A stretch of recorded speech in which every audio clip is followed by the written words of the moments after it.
Hi, in this video I'd like to go over setting your gun controls and your vehicle preferences.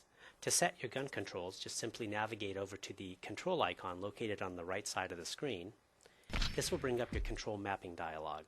And from here on the left hand side under the descriptions panel, you'll notice some gun controls like gun yaw, gun pitch, trigger, the previous weapon, and the next weapon. You can simply remap any of these by double clicking, and I'll do that to the prior weapon. Right now it's mapped to the left arrow, so I'll double click this and map it to the down arrow by pressing the down arrow on my keyboard.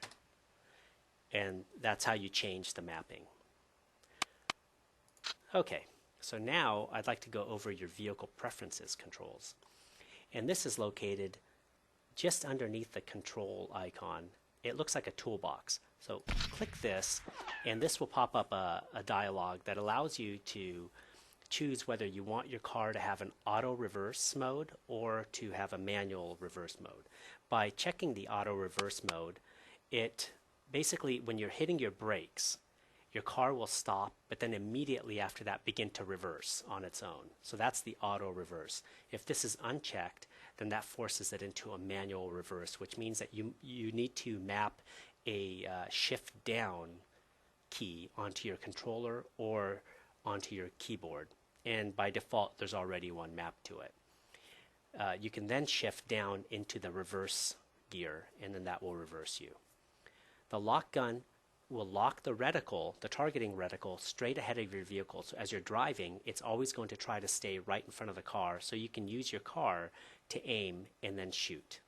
If you have that unchecked, then that allows you to use your mouse to control your targeting reticle.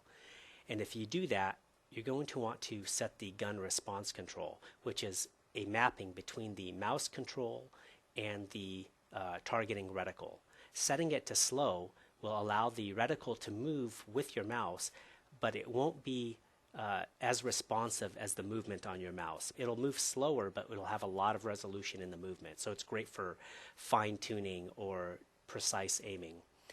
Now, if you set that to fast, you'll be able to move your reticle very quickly along with your mouse. So it gives you nice, quick response times. So, maybe you might want to find something that's in between the two, and that'll probably work best for you. So that's the rundown on the vehicle preferences. And I'll give you an example. So if I set my slider to fast, click OK, you can see that the targeting reticle is moving fairly snappy along with my mouse. If I set this to slow, it's moving not quite as snappy, but you can see that it's very smooth. So for fine movement or for fine targeting resolution, I can do exactly that. I can aim and shoot with a precise shot. That's basically it, and I hope this video helped.